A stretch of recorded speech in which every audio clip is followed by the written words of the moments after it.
and welcome to the Seattle Million Marijuana March, which is put on by the folks with the Seattle Hemp Fest. We're here to document the march, which leaves from Seattle's Volunteer Park and heads over to Westlake Park over in downtown Seattle. Looks like a crowd of about 300 people here at the start of the march. Maybe a little more. It's growing, so that's a good thing. And so we're about 4 minutes away from the start of the march. Let's do it. Save your voices for when we get to a populated area. Yeah, let's go. Keep it slow.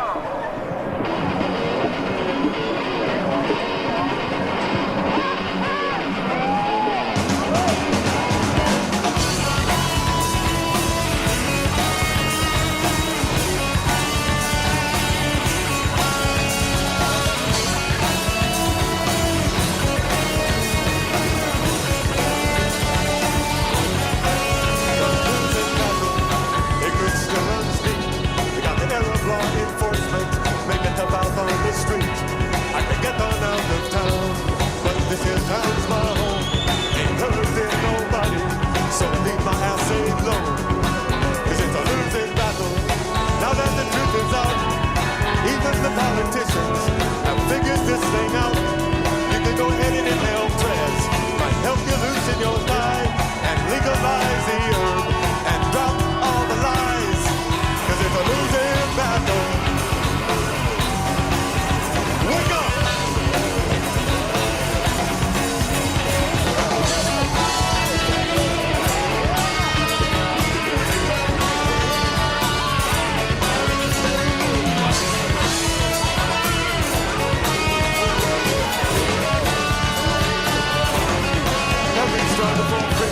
They'll put us to the test.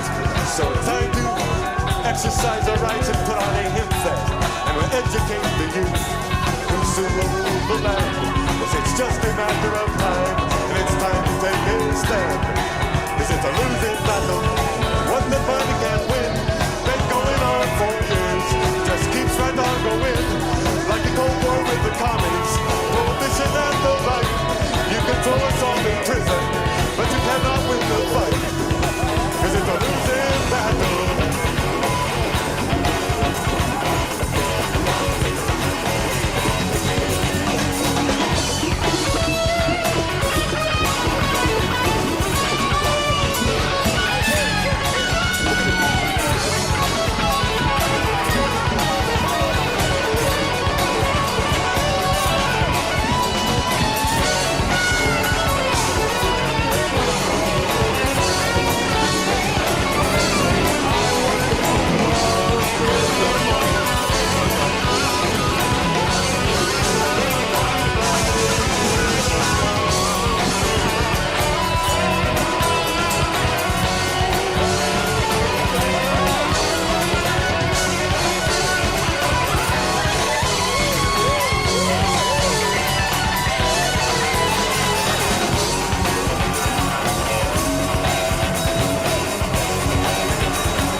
Ready to receive it. Now let's take back America.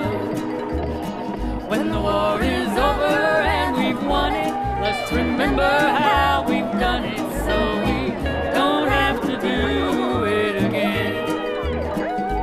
So we don't have to do it again. There was a peace resolution and a peaceful revolution, and the peaceful solutions saved America. And the peaceful solution saved America.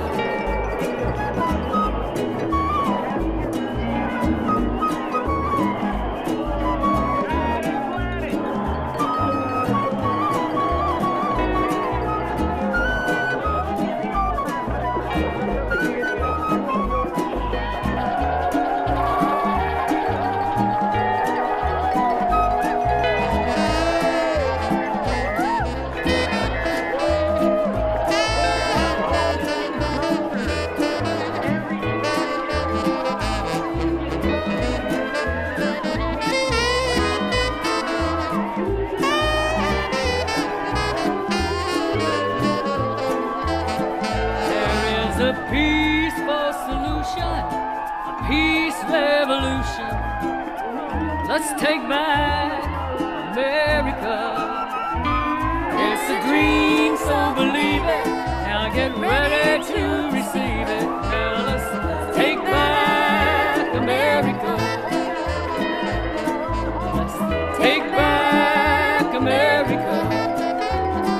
There was a peace resolution and a peaceful revolution, and a peaceful solution saved America. And the peaceful solution saved America.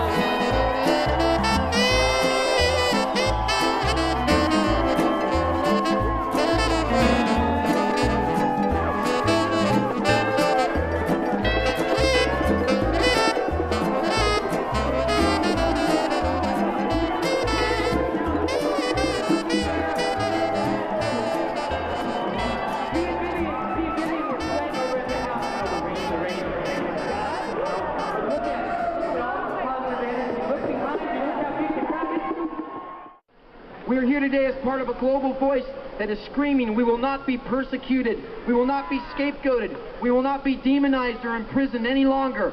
This is a civil rights movement, and it's sweeping the world.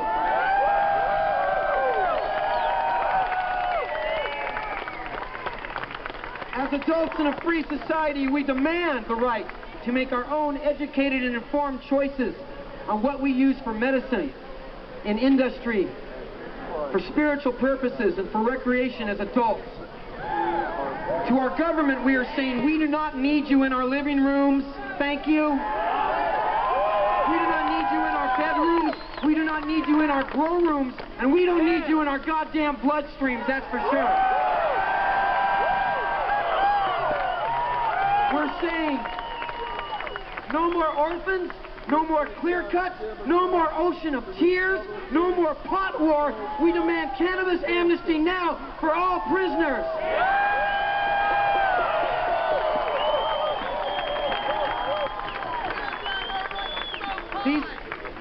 We're living in some wild times, man. Nobody has ever lived in a time like this in the history of humanity. Things are changing fast. These are times of major transition for human behavior. This change is manifesting in so many ways that it would be difficult to compute them all.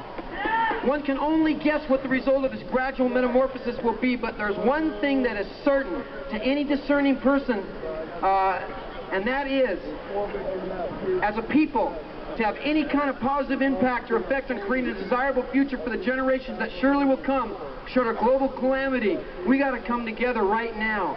The people who will have the most successful impact on the world will be those who follow principles and ideals based in values that are morally and ethically right, that are sound and self-evident. Policies of governments which condone acts that are unlawful to the sovereignty and autonomy of the individual as a human being should not be considered acceptable or tolerable by the citizens of those governments.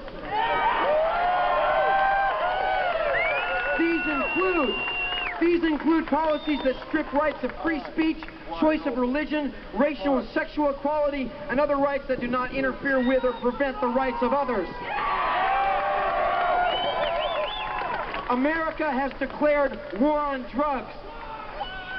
America's war is humanely unlawful. It's unacceptable. Unacceptable human rights violations across the board have resulted from the criminalization of otherwise decent, law-abiding citizens.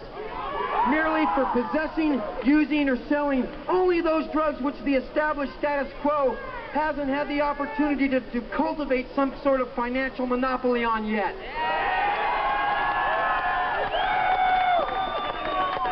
But there's a lot of money to be made from the war on drugs. War on drugs, you know, it's not even possible. You can't do that. You can only wage a war on people. So the concept is logically flawed by design.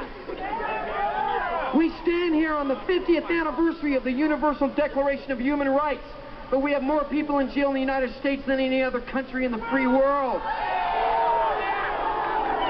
The vast majority of them are in for victimless, nonviolent crimes. Many of them are first offenders. Previous to today, the very proclamation of a drug war was absurd. To have a war, there must be two opposing sides, both taking some casualties. It would be more accurate to call the previous years a drug massacre.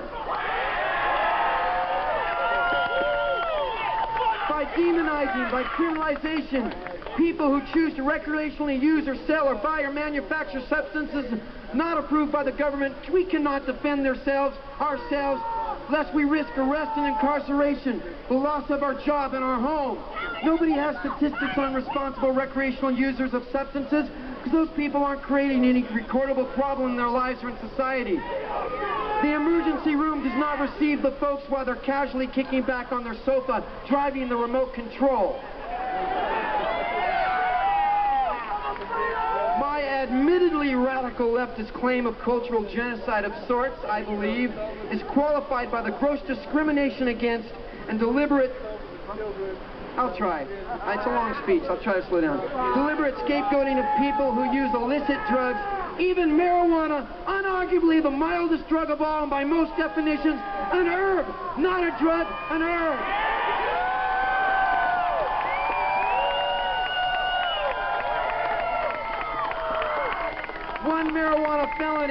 One marijuana felony, like growing 100 plants or more, will result in the loss of all welfare and other public aid, student loans and Pell Grants, public housing, GI Bill. Also the forfeit laws. They're not forfeit laws, they're seizure laws. Forfeit means you voluntarily gave it up. They're taking it. House, car, bank account, computers, they'll wipe you out, man. They can result from one felony marijuana arrest. Mandatory minimum sentencing guidelines prevent judges from stopping 20 to 30-year sentences for marijuana offenses with no parole possible. Rapists, pedophiles, murderers, for some reason their crimes are not worthy of such punishment, and in most cases they get much less sentences according to our law. The drug massacre is over. Now with the vast network of very sophisticated and dedicated activists, many of them family members of prisoners or ex-prisoners themselves, there's a formidable foe to the phony, unwinnable catchphrase war on drugs. There is a worldwide movement of opposition based in humanitarian ethic and common sense, based in compassion and seeking an all-out total war, as we are, on addiction, poverty, and abuse. That's what we need to fight.